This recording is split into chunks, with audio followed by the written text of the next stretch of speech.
बहुत ध्यान से सुनिएगा। हम जानते हैं सभी लोग बिरहा सुनने वाले नहीं है, नहीं सुन पाते हैं दूर जाके। इस गाना को सुनिएगा, कितनी बढ़िया रचना, लिखा कितना बढ़िया है लेखक ने। और फिल्म, जैसे फिल्म में कहीं कहीं फाइट के बाद कहीं कहीं रोमांटिक सीन आ जाती है, वैसे फिल्म जैसे इस बिरहा को ढाला गया है। बिररस से शुरुआत हुई कैसे,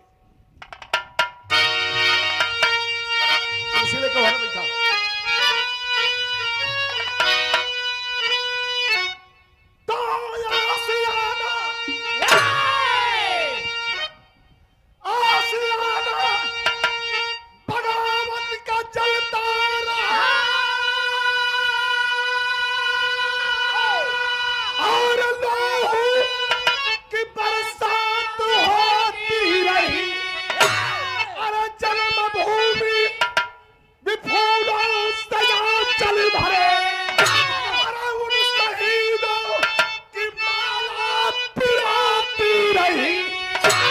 शहीदों में सरताज ऊधम रहा और शेर के घर में घुस के शिकार किया, बाग चलिया का बदला चुका ही लिया, जाके लंदन में टायर बवार किया।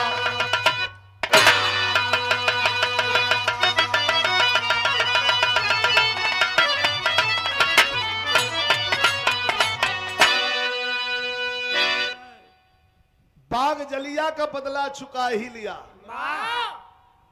जलिया वाला बाग को कौन नहीं जानता, वहीं से कहानी चलती है। मरने वालों की लाइन लगी थी, मोला से सब डेरा ला, हम हूं आपो सब केहू डेरा ला, लेकिन वो जमाना मरने वालों की लाइन लगी थी। 18 साल 16 साल 20 साल 22 साल के बच्चों ने हाथ में तिरंगा झंडा लेकर के जय हिंद बोल करके आगे बढ़े थे।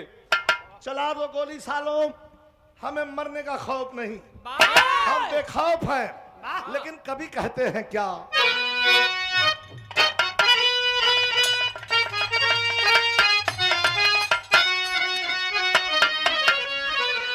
अरे बागी, अरे बागी, बागी हमके आपके क्रांतिकारिन के अंग्रेज का कहें, विनय बाबू बागी हैं ये, इनको पकड़ो, इनको मारो। तो कभी कहते हैं कि अरे बागी, अरे बागी तेरे लहू में, अरे बागी तेरे लहू में, अरे क्रांति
वतन के काम आता है।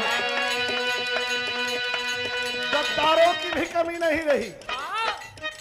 बड़ी बड़ी बात करने वालों, आजादी का इतिहास पढ़ा जाए तो चेहरे पर मायूसी के अलावा तुम्हें कुछ नहीं मिलेगा।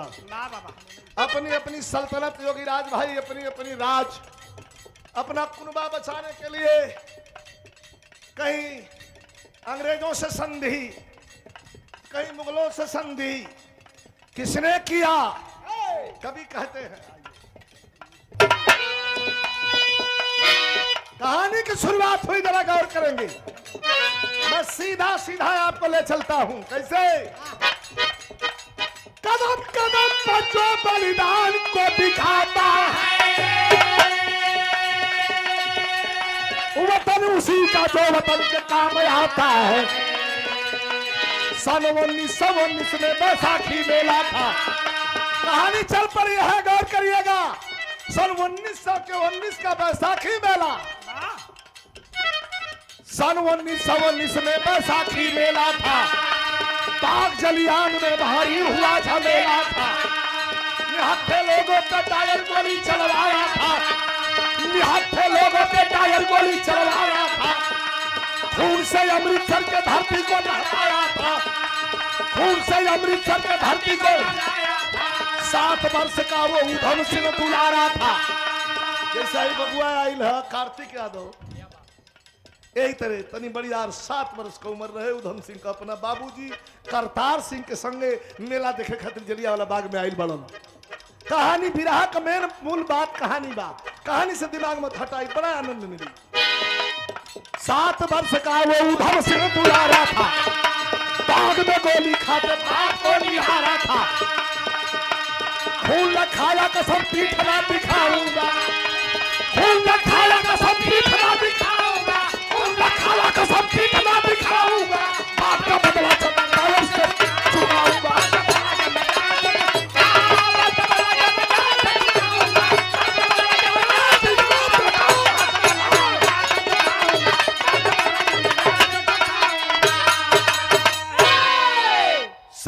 का लड़का है।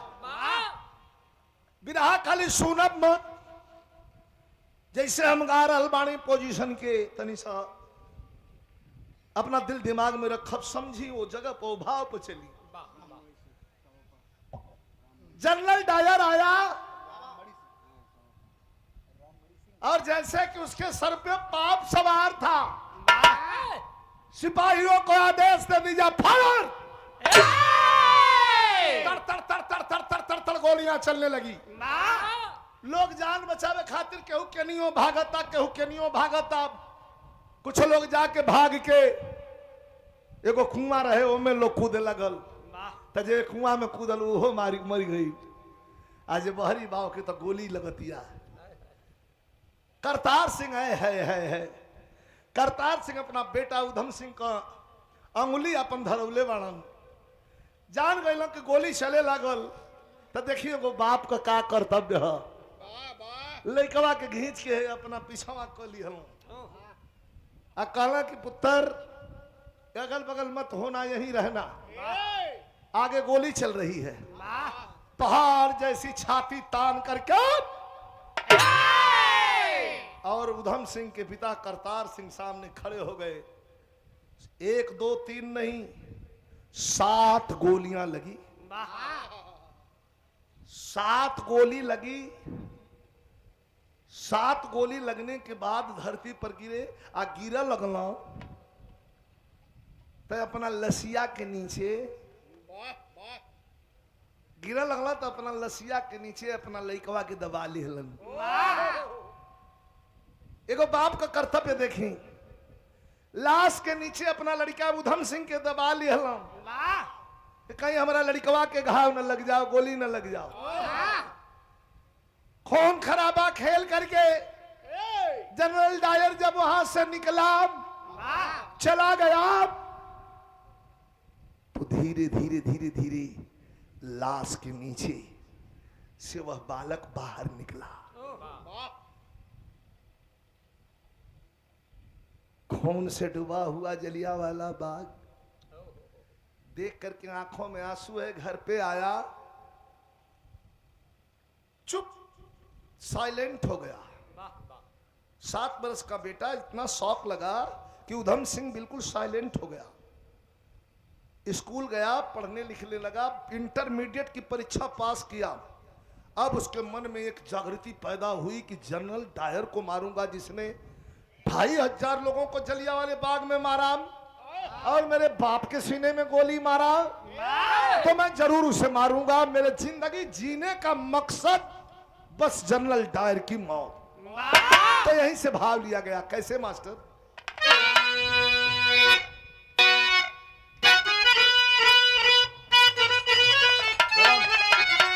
क्या खूनावा,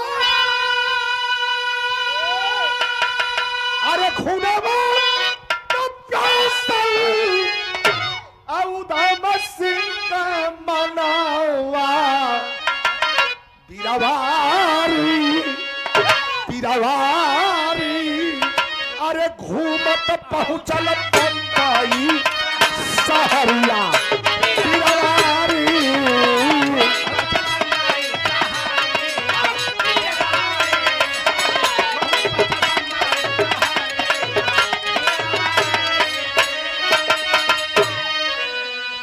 बंबई आ गया, और जब बंबई आ गया तो तनी विचार करब सबे कि जाए के बाद लंदन, मारे के बाद जनरल डायर के आ गई कहा बंबई। तो बंबई में एगो जगह है ऐसन बा, जुहू का किनार, जहां आदमी बैठ के 2-4-6 घंटा भैया जल्दी जल्दी रख के आ लोगन जा खाना खा आ खा ला, लोगन बैठा गा लेला। ये भैया तो नहीं, आदमी का देख के आदमी के सीख लेवे के चाहिए, कोई दिक्कत ना हो। सिटी नारे जी बंबई शहर में आ गया, समुद्र के किनारे इंटरमीडिएट का छात्र था और आकर के समुद्र के किनारे बैठा है। मन में सोचा था उधम सिंह के, रे दादा कैसे मारब जनरल डायर के, हम बंबई बानी जाए के लंदन बात। तब समुंदर के पानी में दखलस का कि धन पतराव से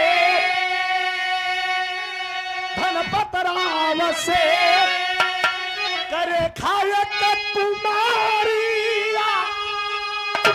अरे सगरे में अइली, अरे गोरी नहीं कन्यावारी, के देखा उधम सिंह फेरी के नया नवा पीरावारी, अरे सगरे में मारे किला करिया।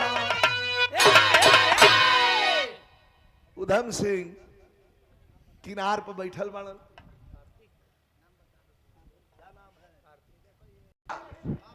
सगरे में मारे किल करिया। बतौली है कि जैसे फिल्म जैसी स्टोरी है, वीरस और रोमांटिक भी। आके वही किनार पे बैठल बाड़न, उधम सिंह देखला कि समंदर के पानी में एक नौजवान लड़की, खूबसूरत लड़की बोट लेकर के, नैया लेकर के झिझरी खेल रहल बिया। उसको देख करके कवि कह रहे हैं कि समंदर का पानी, पानी में नैया, नैया में लड़की, या लड़की पर जवानी। तो कवि कितना बढ़िया भाव लिखत हूं।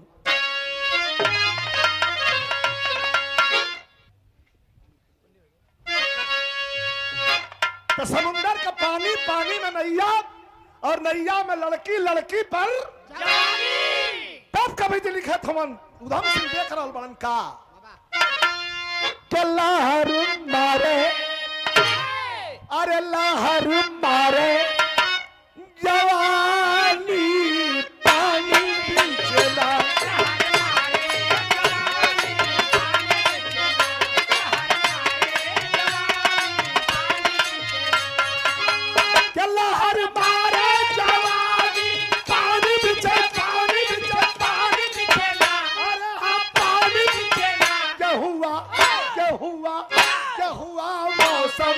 तूफानी पानी बिछना।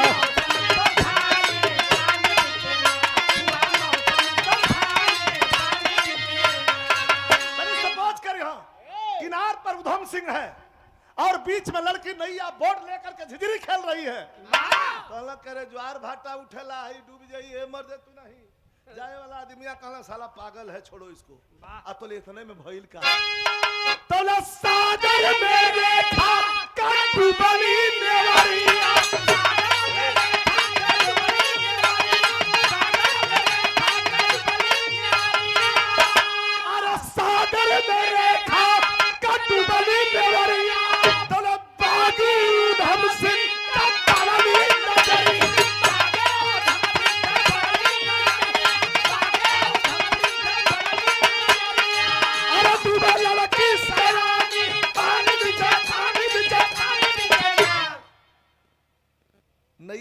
भेंट गई। धनपत राव सेठ की इकलौती बिटिया थी, 3 फैक्ट्री का मालिक था, वही में डूबे लगल। आज जब डूबे लगल तो उधम सिंह किनार पर बैठल बालन, सोचत हुआ कि का करी, चल जाई का। देखी मन सोच रहा है उधम सिंह लड़की को बचाने जाऊंगा, मन सोच रहा है उधम सिंह लड़की को बचाने जाऊंगा, और टायर को कैसे मारूंगा जब बीच में डुबकी खाऊंगा। फिर बागी दिल ललकार कहा, फिर बागी दिल ललकार कहा, वीर जो हिम्मत हारोगे, अरे एक लड़की नहीं बचा सकते, टायर को कैसे मारोगे। समुंदर के पानी में नन्ही सी जान को नहीं बचा सकते और जनरल डायर को मारने की बात सोचते हो। झटकूट पड़ा है उधम सिंह। हर इंसान का हृदय 2 भागों में बटा है, एक अलिंद दूसरा नील है, एक सकारात्मक, एक कहता है हाँ, एक कहता है ना। जोर दिया तो झटकूट पड़ा है उधम सिंह। अरे लड़की को पीठ चढ़ाना है, करके थपेड़ा लहरों का उधम किनार पर लाया है। पानी वानी पी के फूल गई रहली, अब डूबही वाली रहली, तरह जई झोंटा धली हलस, तैरत पौड़त खींचत खाचत कैसो लिया के आ किनार पर सुता दिहलस। पानी बड़ा जोर न मार लागेला जी, अपनहु बेहोश के वही किनार पर गिर पड़ल। तनी कवि का कल्पना देखी, एक तरफ लड़की गिरी है, दूसरे तरफ उधम सिंह गिरा है बेहोश। आए जाए लोग आवे जाता का मतलब बा, अतौले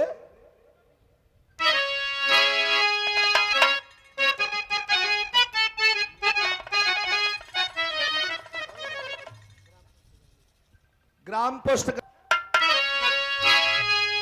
एक तरफ लड़की गिरी है, एक तरफ उधम सिंह गिरा है, तो भाव कभी कहते हैं कि अरे सोया, अरे सोया सूरज की ओरी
लड़की को उठा के लेके जाए लगना बगलिया में कुल दुकानदार रहना सकल का साहेब है बेचारा नार रहल रही तो आज तो हर लड़की डूब गई रही लस्सियों ना मिलल रही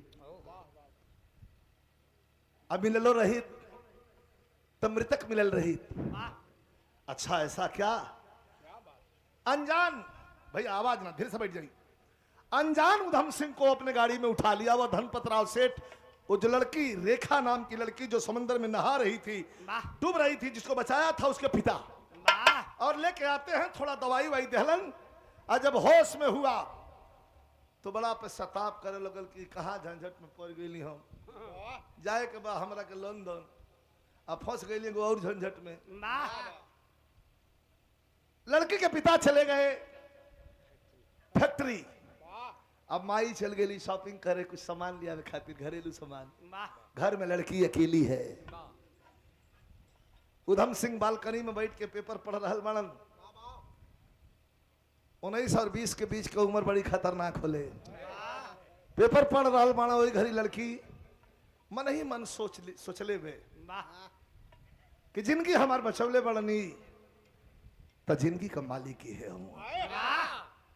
अब जिंदगी नहीं का तलबगार है, इन्हीं खातिर जिया भाई, नहीं खातिर मुँह। चाय का प्याला लेकर के उधम सिंह के पास बालकनी में पहुंचल, देखलस मौका का फायदा उठावती हम।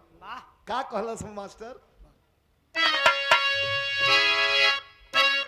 पैसा लगा ला। आए है लड़की कहत बा,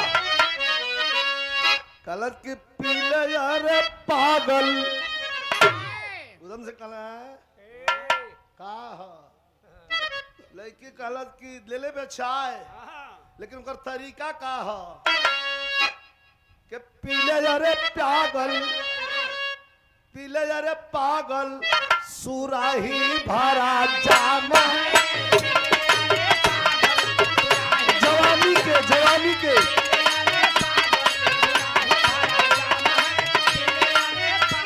है लड़की क्या पागलपना कर रही है? घूम के पीछे आ गई, लागे कहे कि पीले यारे पागल, पीले यारे पागल, सुराही भरा जाम है अब मेरे पहलू में। अब जान गए ना उधम सिंह, ओका बोका खेले कहना का कहल तू खुल के कहा कि मेरे पहलू में मधुशाला तमाम।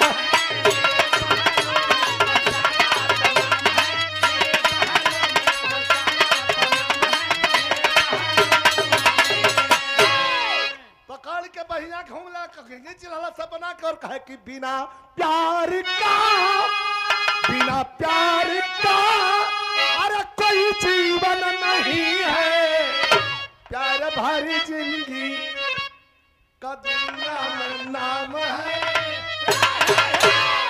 जाम है, जाम जवानी का जाम है। पूरी बात ना करा, सुधम सिंह उठ के खड़ा हो गया कुर्सी से।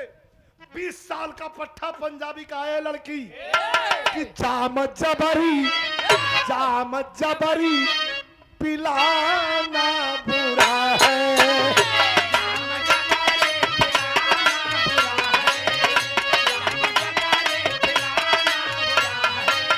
अरे बिना बुलाए पिलाना बुरा है।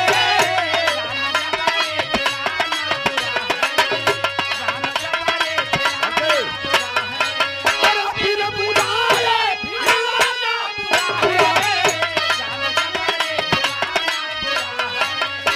जाम पिलाने की बात कर रही है लड़की, मैं जाम पीने वाला नहीं हूं। कैसे कहला हूं उधम सिंह कि जाम कि जाम कैसा अरे पिलागा वो पागल, जो कि खून का प्यासा हुआ है। कि तेरा हरदम, अरे तेरा हरदम चलाना बुरा है।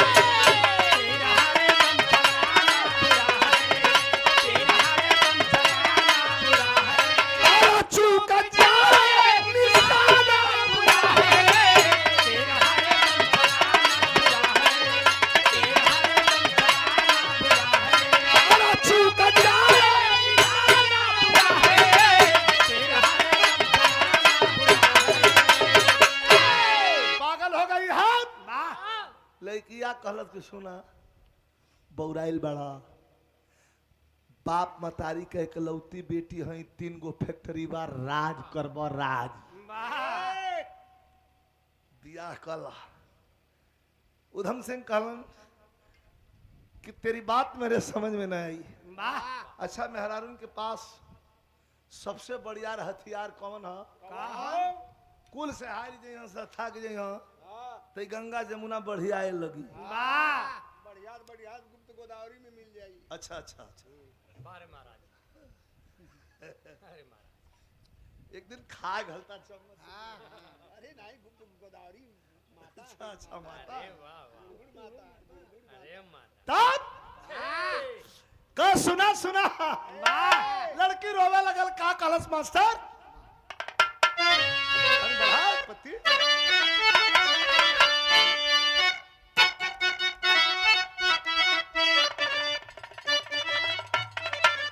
जाके गटवा धल सुधम सिंह का कलश के सुना हो अखिया में आंसू बा कहलत कि सुना हमार जिंदगी बचौले बड़ा तू ही एगो बात बताई तोके अपन सब कुछ मान ले बानी उदन सिंह करा ना हटबू होने जाल फेंकत तारू हम जाल में फंसब हम चिरई कौआ हई तब लड़की कहतिया कि नहीं आंख में आंसू बा कलश की नहीं के जनी तोड़ा गवार पिया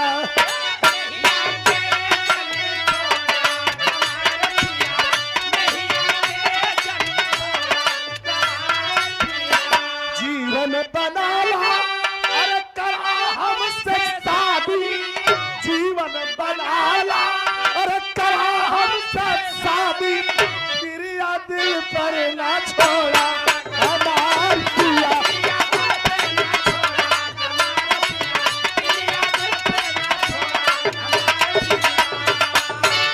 शादी कर लो हमसे इस जिंदगी को तुमने बचाया है तो मैंने अपनी जिंदगी तेरे नाम लिख दिया है उधम से कल बौरा मत शादी के बात करता हूं तो सुना है अरे जवानी जिसकी बागी बन गई अरे जवानी जिसकी बागी बन गई बाधा सर पर कफन है उधम सिंह बैरागी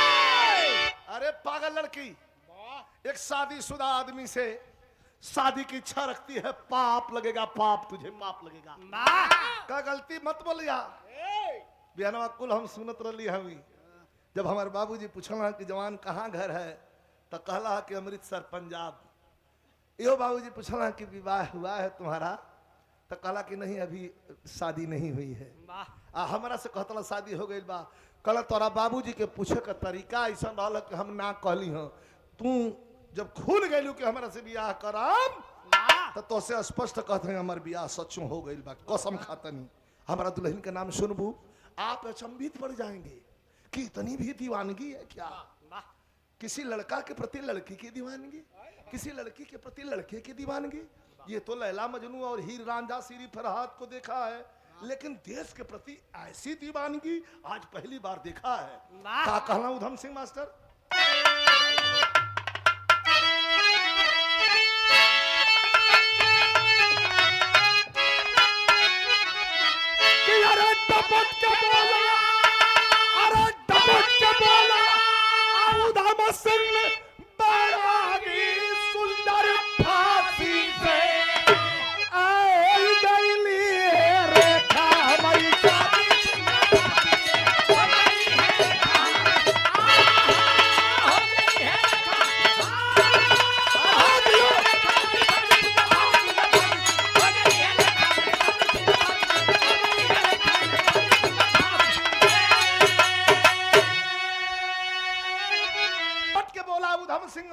सुंदर फांसी से हो गई है रेखा हमार शादी सुंदर फांसी से अरे पागल लड़की तू शादी की बात करती है मेरी शादी फांसी से हो गई है फांसी ए भाई उर्मिला परमिला पूनम तमाम नाम बा गीता सीता अनीता ये कुल तमाम नाम बा लेकिन फांसी नाम तो आज पहली बार सुन ली भाई तोरी मेहरारू के फांसी नाम कैसे है का तो कैसे हम बताओ तनी कैसे है कि जन्म सिद्ध अधिकार हमारा जन्म सिद्ध अधिकार हमारा लंदन हमको जाना है पाप का बदला डालर को अब गोली मार चुकाना है जन्म सिद्ध अधिकार हमारा लंदन हमको जाना है इस तालक पर गिरल करा लो बाप का बदला डायर को अब गोली मार चुकाना है जाऊंगा लंदन 2500 लोगों के खून का बदला अपने बाप के खून का बदला लूंगा इसके बदले में मुझे फांसी होगी और वही मेरी दुल्हन होगी उसी के साथ हमेशा हमेशा के लिए सो जाऊंगा अब तेरे खवा कल रे रे रे रे रे हम झूठे कैद कैल चाहतनी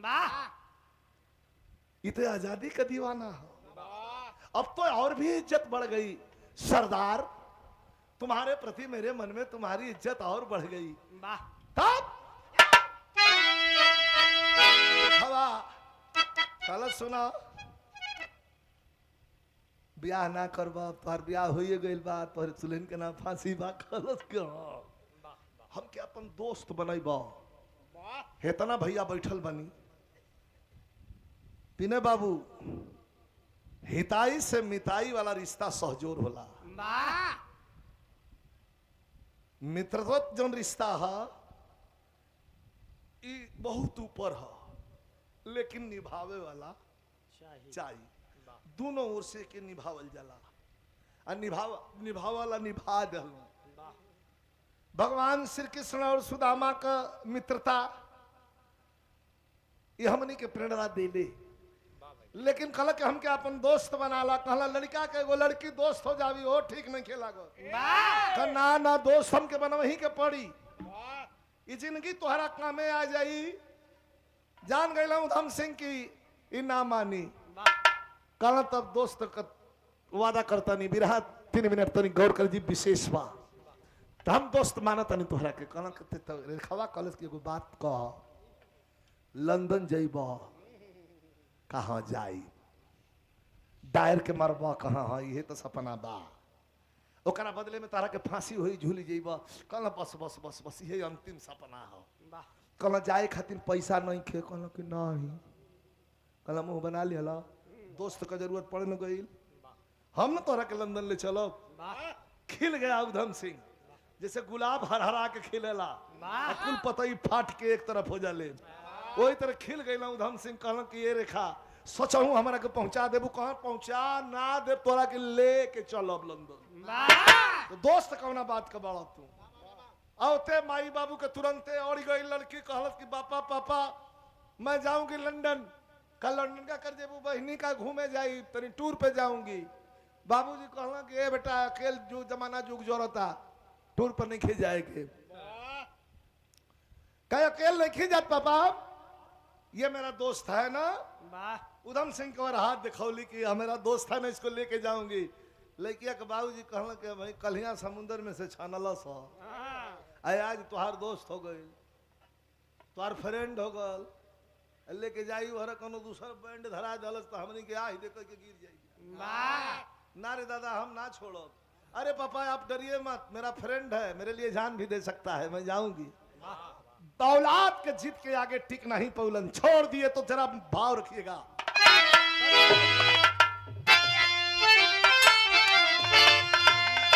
अच्छा तो चल भाई उधम सिंह छोड़ के कन्हैया।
लंदन में वहीं 15 दिन बीतल बा। एगो किराया का भाड़ा का कोठरी लेके फोटो स्टूडियो बनावटी खुले बाड़ा सो।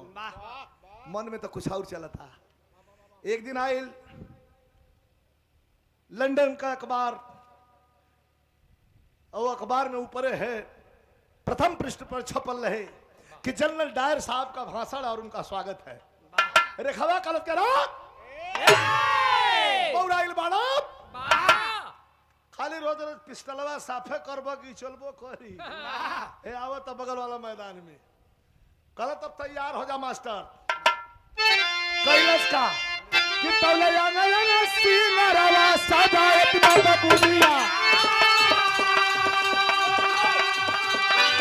अरे पगड़ी मेरी बाल पर खोसाला सरदा, अरे पगड़ी मेरी बाल पर खोसाला सरदा, अरे मंचवा पे आके डायर बोलल बाबा छनिया, अरे मंचवा पे आके डायर बोलल बाबा छनिया, अरे 2500 लोगन के लड़नी हम दौलत लाल होई गई उधम सिंह का नगरिया, लाल होई गई उधम सिंह का नगरिया, अरे पगड़ी सलिया और बाल पर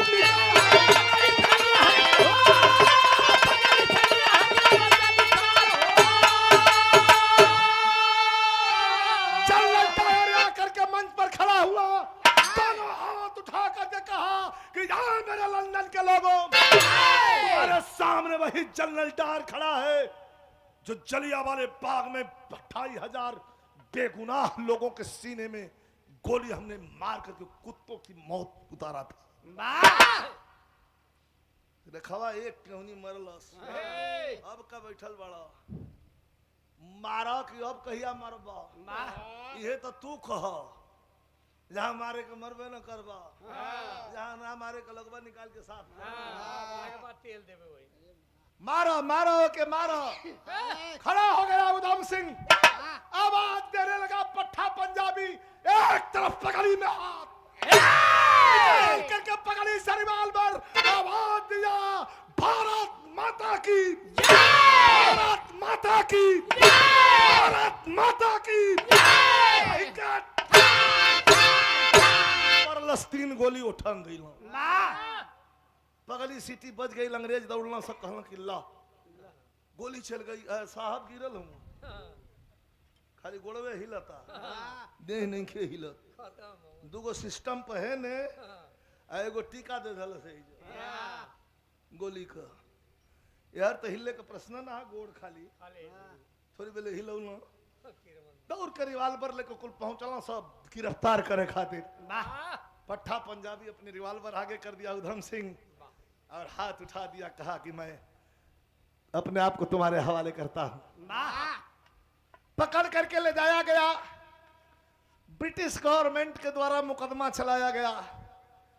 मुकदमे की कार्रवाई जब शुरू हुई तो जज ने पूछा कि अरे जवान, तुम्हारा कोई वकील है? कहा कि अगर ब्रिटिश गवर्नमेंट को इतराज ना हो तो पट्टा पंजाबी अपनी वकालत खुद करेगा, इजाजत है। वकील ने पहला प्रश्न किया, पूछिए सर। माय लॉर्ड, इसने मेरे देश के इतने बड़े ऑफिसर के सीने में गोली क्यों मार दिया, बेरहमी से मौत के घाट उतार दिया, क्यों क्यों क्यों? पट्टा पंजाबी कहा कि इसके क्यों का जवाब क्यों से देना होगा, इसलिए कि मैं भी प्रश्न करता हूं कि जलियांवाले बाग में 2500 लोगों के साथ मेरे पिता के सीने में इसने गोली क्यों चलवाया था, क्यों? पूछो। इसका जवाब जज ने कलम तोड़ दिया और कहा, जानते हो, जानते हो इसकी सजा तुम्हें क्या होगी? कहा हाँ, फांसी। इससे ज्यादा और क्या दे सकते हो? कलम तोड़ के उठ गया, कल 12 बजे फांसी पर चढ़ा दो। जेल की कोठरी में बंद है, हाथ में हथकड़ी, पांव में बेड़ी है, लोहे का जंजीर पूरा झमाझम बांधल बा, हीला का मौका नहीं खे। 60 किलो 62 किलो 65 किलो यह वजन बा, अब 50 किलो लोहा बांध दिले बाणा सब देह में। लेकिन चेहरे पर थोड़ी सी भी मायूसी नहीं है। धरती को उठा करके और अपनी माँ को याद करता है कि माँ तुझे मैं, तेरा कर्जा चुकाने का वक्त आ गया है। माँ तो भाव है मास्टर।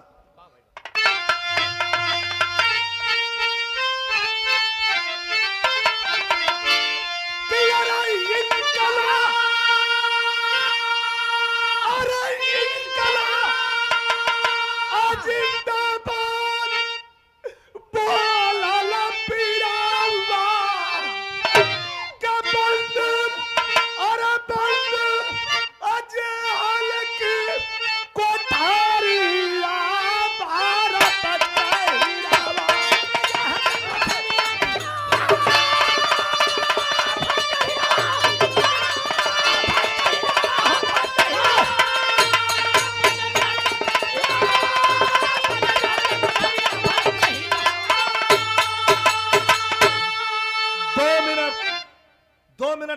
की मेन लाइन है, इसको विशेष विषयांतर मत होइएगा। जेलर आया, गुरु ग्रंथ पढ़ रहा था उधम सिंह, 21-20 साल का लड़का गुरु ग्रंथ पढ़ रहा था। आवाज दिया जेलर, पट्ठा पंजाबी, गुरु ग्रंथ छोड़ के ऊपर नजर किया कि जी सर क्या पूछा। तुम उतर लियो, आओ आओ में काम खराब हो जाएगी। जेलर पहुंचा, जब उधम सिंह के चेहरे की ओर देखा, भैया भैया तो यही देखी, जेलर काल 12 बज के सुनी, ऐसे तो हमनी के सबके मर जाए की बात, लेकिन अगर कह जाओ कि काल 12 बज के 15 मिनट पर फलाना तू मर जाइबा, तो एक एक तिल तिल मरी। काल से 12 बजे से 15 मिनट तक कोई बेर मर जाई, ओकर कोनो ठीक नहीं के। जवान के कह गई बा कि काल 12 बज के 25 मिनट पर तुम्हें फांसी चढ़ा दिया जाएगा, लेकिन जवान के चेहरे पर थोड़ी सी भी गम नहीं है। जेलर पूछ रहा है, क्या पूछा? जेलर पूछा उधम से अंतिम इच्छा कहो दीवाना, कहा कि मेरे जुदा कि राखी वस्तु भारत में पहुंचा, करब रेखवा से दीदारिया भारत का हीरा। कुछ नहीं चाहिए, मेरी बॉडी यहीं जला करके मेरी चिता की राखी हिंदुस्तान भेज देना।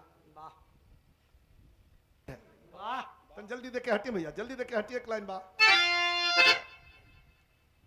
दे, जल्दी ला लो, जल्दी दे लो। मेरा कोई दुनिया में नहीं है।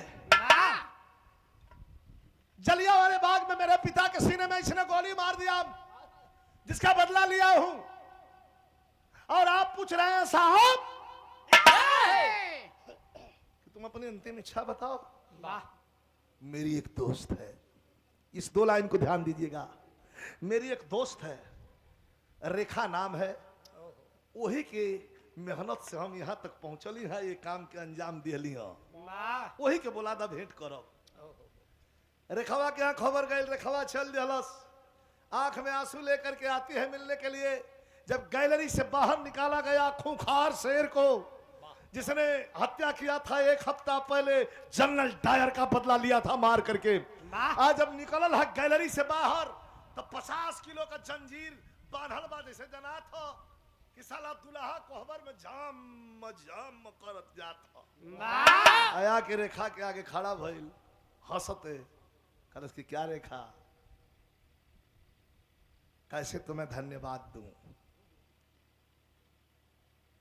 अरे कम वक्त ये कही तो दिल है, इसको भी तुमने ऐसा डाका डाल के लूट लिया है कि जी करता है कि अगर कई दिल होता तो कई दिल तुझ पर वार कर देता, निसार कर देता। रेखवा कहला कि तो हमरो कुछ सुनबा, कहला कि का सुनेबू, 12 बज के 25 मिनट पर काल फांसी पर झूल जाई। का ठीक बा, झूल जाइए तो झूल जाए, तो वही खातिर इतना स्ट्रगल के लिए बड़ा देखो हमरो चीज मांग बा एगो दे देबा, कहे का तोहर दुल्हन फांसी बा, कहा तो यही फांसी अपना दुल्हन का हमरा के सौत बना दा। कहला मतलब भाई सिंदूर लेके आइल बानी, हमारी मांग में भर के तो दुनिया से जइहा। पीछे हट गया, अरे तू पागल हो गई है? जानती है कि कल मैं फांसी पर लटका दिया जाऊंगा, और पहाड़ जैसी जिंदगी तेरी सामने खड़ी है, आज ही तेरी मांग भरूंगा, कल तू बेवा हो जाएगी, विधवा हो जाएगी। पागल मत बन, कोनो शानदार जानदार बढ़िया आदमी के देख के शादी कैली है, लेकिन का कहला से रखवा, इहो एगो देशभक्ति का मिसाल हो। कल के का कहला कि कोनो बढ़िया आदमी देख के शादी कैले, अच्छा कवनी के लीलार पर बढ़िया लिखल तनी बताइबा। कला रे क्या पागलपना कर रही है रे पागल, का सुना, कोनो कायर कपूत आ भणुआ क मेहरारू बनला से नीक हो कि तोहरा मतिन शहीद का विधवा बन के अपन जिंदगी जी ले। सिंदूर देबा कि ना देबा? आंखों में आंसू आ गया, रोने लगा उधम सिंह। रो करके कहा कि रेखा कभी जिंदगी में रोया नहीं था, मेरी मां मर गई नहीं रोया, मेरे पिता के सीने में इस हरामजादे ने गोली मार दिया मैं नहीं रोया, चुपचाप मूक दर्शक बन के देखता रहा, लेकिन आज तेरे पागल प्रेम ने इस पागल को पागल बना दिया है रे। कितना तेरा प्रेम है। मांग में सिंदूर ले ले, जाते वक्त मांग रही है तो दे रहा हूं, लेकिन इसके काबिल तो नहीं है। कहा तब कौन है काबिल? हम बानी। तब कहलस कि ये काबिल बाड़ू कि भगवान की यहाँ जाई देशभक्ति के बदले अगर परमात्मा पूछे हो कि बड़ा बढ़िया काम को के आइल बड़ा का तहरा के चाहिए, तो यह कह कि हे परम पिता परमेश्वर, एक बार वही रेखवा की कोख से फिर से जन्म दे दा, जाके भारत माई को बेड़ी तोड़ के देश के आजाद कर दे। यह मन में हमारा अंतिम इच्छा बा, यह भगवान से मांगब। तोरा कोख से जन्म लेहल चाहतनी। तब तक जेलर चिल्ला दिया, समय समाप्त। 3-4 घंटे के इंतजार के बाद स्टेचर पर सफेद कपड़ा उड़ा करके भारत मां के दामन का चाकता हुआ सितारा, अब वो सूर्य अस्त हो चुका है। स्टेचर पर सुलाई हुई लाश बाहर निकाल के दिया गया। लिख पढ़ करके रेखा जो है रिसीव करती है, ला करके लंदन में वहीं चिता सजा करके जलाती है और राखी लेकर के पहुंची और आ करके सीधा अमृतसर उतर करके नौजवानों के खेमे में जा करके आवाज लगाया कि वही उधम सिंह पट्टा पंजाबी इसमें बंद है, जिसने जनरल डायर के सीने में गोली उसके घर में घुस के मारा है। वहां से वह राखी लेकर के तीर्थराज, प्रयागराज, इलाहाबाद, गंगा जमुना सरस्वती के संगम पर ला करके चंद्रशेखर आजाद के द्वारा उस राखी को विसर्जित की गई। ये हमारे भारत का स्वर्णिम इतिहास है। गुरु बिहारी, गुरु गणेश, गुरु रामलाल ललकारे, बच्चन कहते कभी चंद्रिका दास मारे, जवानी जिसकी बाजी